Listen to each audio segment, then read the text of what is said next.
ใคร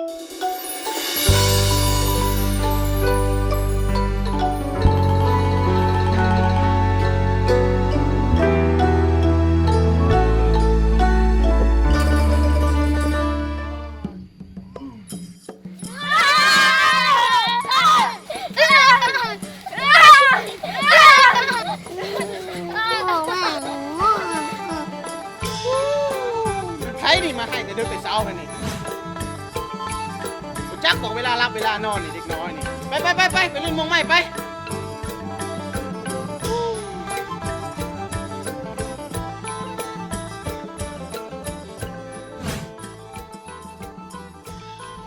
อีพ่อกินข้าวมื้อนี้มีปิ้งไก่ปิ้งป่าข้าวเหนียวฮ้อนๆมาเด้อ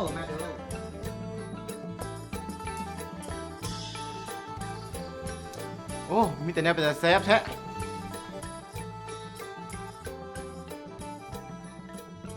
สิบ่แซ่บแนวใดของกิน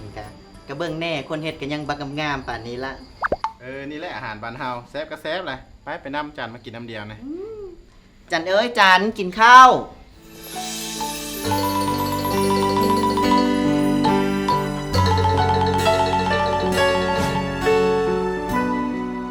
โดยทำเอาแน่ โอ้ยบอกจะเชื่อแหละอย่าเอิ้นห่ำเขาเปลี่ยนชื่อแล้วจำป่าไปกินข้าว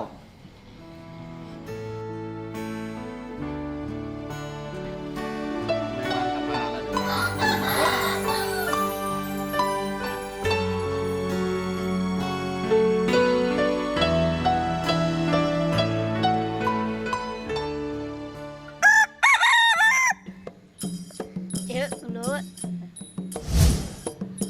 บ่ได้ยัน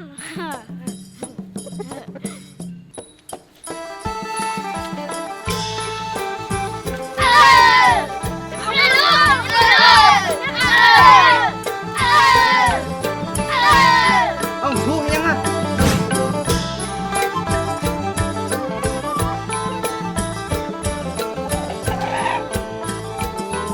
เจ็บปึ๊ดลูกปูเจ็บหลายร้ายเด็กน้อยนี่เฮ็ดใส่สัตว์บ่มีทางสู้ พ่อเทพพุทธสัตว์โลกทั้งล่อทั้งใจดี โอ้เดี๋ยวแซ่บใกล้ๆนี่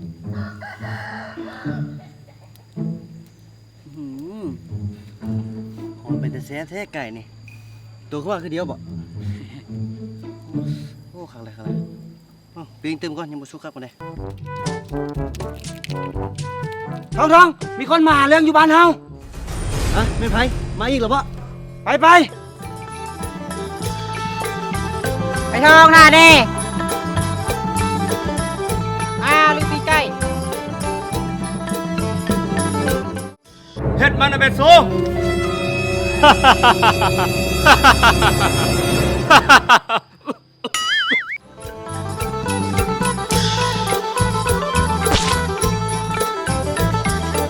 เฮ้ยสู้เฮียงอ่ะ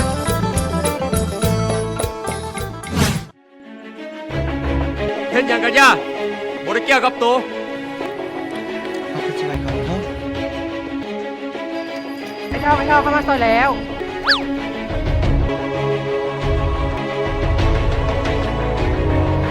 เฮ้ย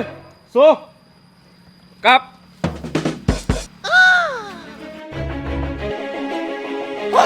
ไปครับ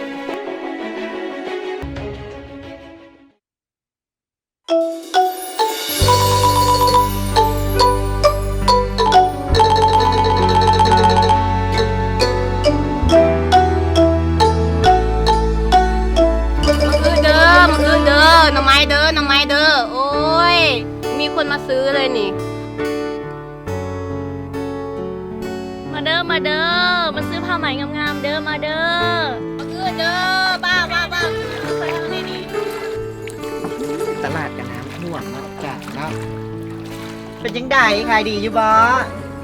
บ่ได้ขายเลยนี่มาซื้อบางซอยเนี่ยนี่แล้วสิมาเอาผ้าไหมงามๆเลยแต่ก็จัดอยู่เป็นผ้าไหมก่อน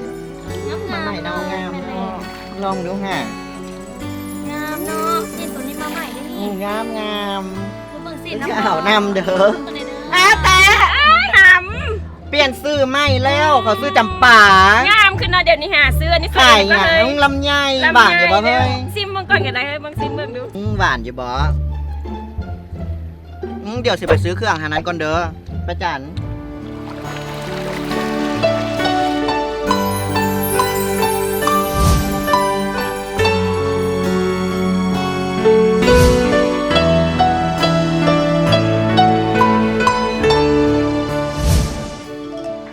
เช้าเป็นอย่างไรบ่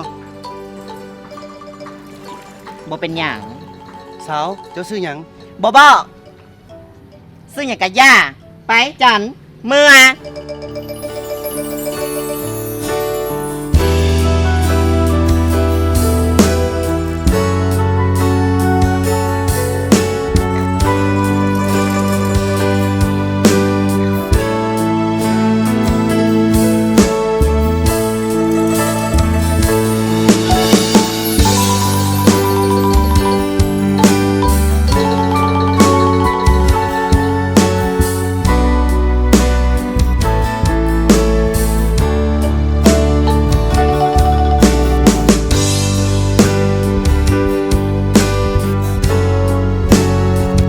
ฮัดเด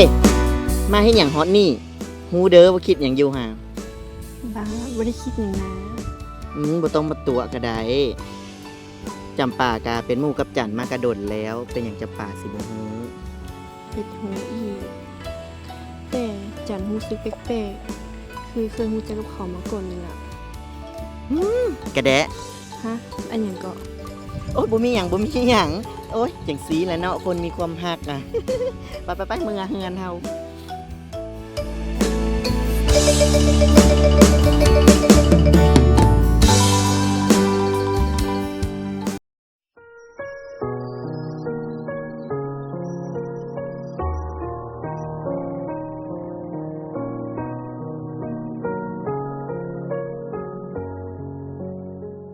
จันลูกเป็นอย่างขึ้นมายืนอยู่นี่ ลูกบ่ได้เป็นหยัง เพียงแต่ลูกน้อยใจเฮ็ดให้อยากเห็น ในสิ่งที่ลูกเบิ่งบ่เห็น โอ้มันคงเป็นวิบากกรรมของพ่อเอง ที่ได้สร้างไว้ในเมื่อก่อน แล้วพอมีหนทางบ่ที่จะเฮ็ดให้ลูกเบิ่งเห็นได้ มันก็พอมีอยู่ก่อนที่แม่เจ้าสิจากไป แม่เจ้าได้ฝันว่า เมื่อใดที่ลูกพร้อม ลูกจะหลุดพ้นออกจากความมืดมิด และสิมีคนมาปลดปล่อยลูกเอง แล้วคนคนนั้นอยู่ไส มื้ออื่นพ่อสิปาประกาศให้บรรดาสุภาพบุรุษทั่วทุกแผ่นดิน ที่มีความสามารถรักษาลูกให้เบิ่งเห็นได้ และคนคนนั้นก็ต้องอาสนะใจลูกคือกัน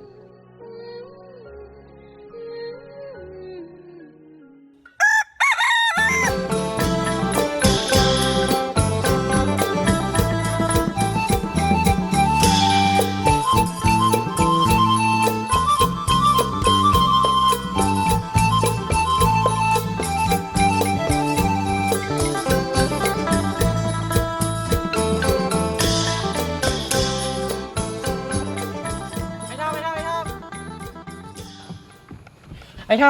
งฮะมีหยัง จะฮู้แล้วบอกว่าพ่อใหญ่สีเป่าประกาศหาคนมารักษาลูกสาวเราให้สามารถเบิ่งเห็นได้แบบคนปกติ บ้าบ่ไผเฮ็ดได้เฮ็ดให้คนตาบอดกลับมาเบิ่งเห็นได้แนวไหน เจ้าบ่อยากฮู้สบอกว่าลูกสาวเราเป็นไผ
กับบ่แน่ใจคือกันว่าเขาคนนั้นสิฮู้ข่าวนี้บ่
สบายดีบรรดาสุภาพบุรุษทั้งหลาย ข้าพเจ้าพ่อใหญ่ศรีมีจุดมุ่งหมายค้นหาทราย ผู้ที่จะมาปลดปล่อยลูกสาวออกจากความมืด แต่ทรายคนนั้นก็ต้องถึกชะตากับลูกสาวของผู้ฆ่าจันเอ้ย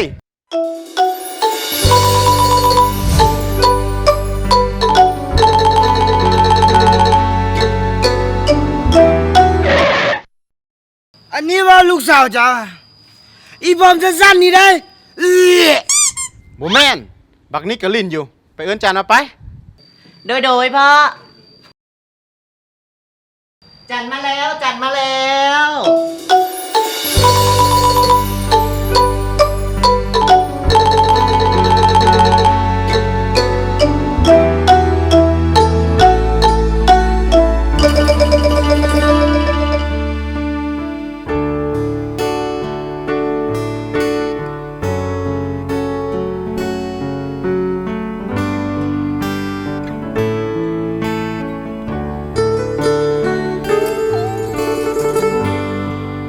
จันมีแต่พวกหูงามอยากใหญ่เลยพวกหู เอากติกาก็คือ ให้แต่ละท่านได้ลองวีซ่าของแต่ละคน ถ้าใครเฮ็ดได้จะยกลูกสาวให้เป็นเมียของผู้นั้น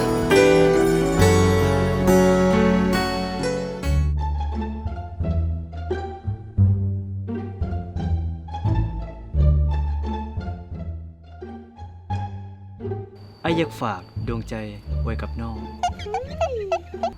สีไม้ปองหักน้องแต่ผู้เดียว สิจับมือเคียงข้างบ่ให้ไผมาเกี่ยว เซ็ตน้องคนเดียว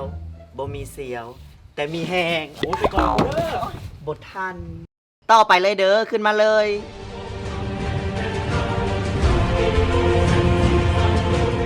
ฮู้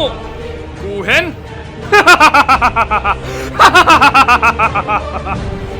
เฮ้ยติแต่บอกขึ้นมาเนาะกูฮู้กูเห็นจะเห็นไปซะ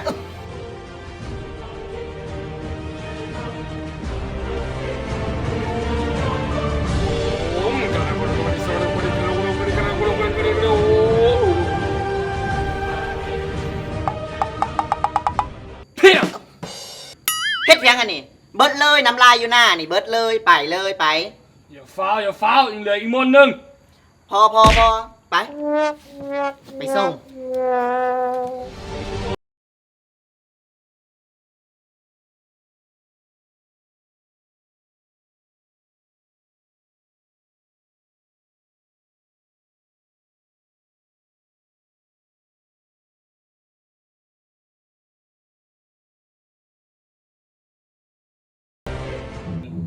โอ๊ยอยากน้ำเด้เดี๋ยวไปกินน้ำกูเด้อจันเด้อ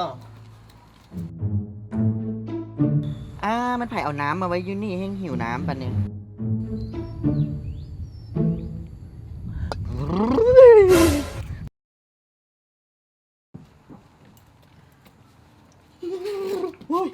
เป็นอย่างวะขอเชิญสุภาพบุรุษท่านต่อไปเลยเด้อ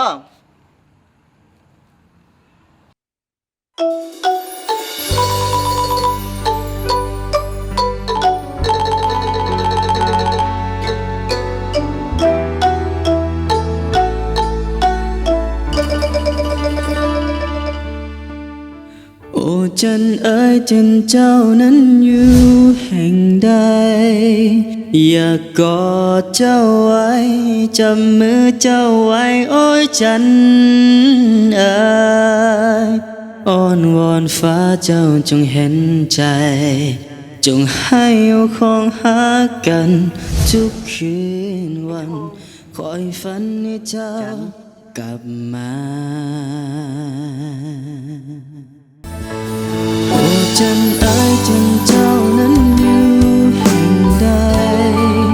อยากกอดเจ้าไว้จับมือเจ้าไว้โอ้ยจันเอ๋ยอ้อนวอนฟ้าเจ้าจงเห็นใจจงให้เอาของหากัน พ่อจันนี่มุ่งแล้วอีพ่อจันนี่มุ่งแล้วอีพ่อจันนี่มุ่งแล้วพ่อ โอ้ขอรอเวลานี้มาโดนแล้วที่จะมาพบสุภาพบุรุษที่จะมาปลดปล่อยลูกสาวออกจากวิบากกรรมแต่นี้ต่อไปก็ขอฝากฝังจันไว้กับพ่อขอให้พวกเจ้าทั้งสองจงคล้องหักกันตัวกันละนาน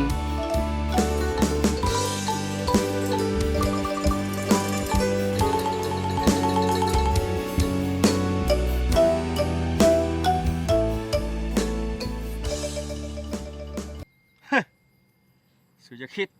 ว่าสูสิสมหวัง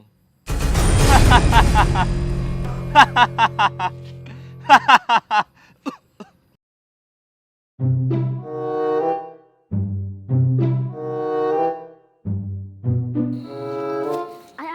เขาเมื่อมาแล้ว โอ้จันเอ๋ยจันเจ้า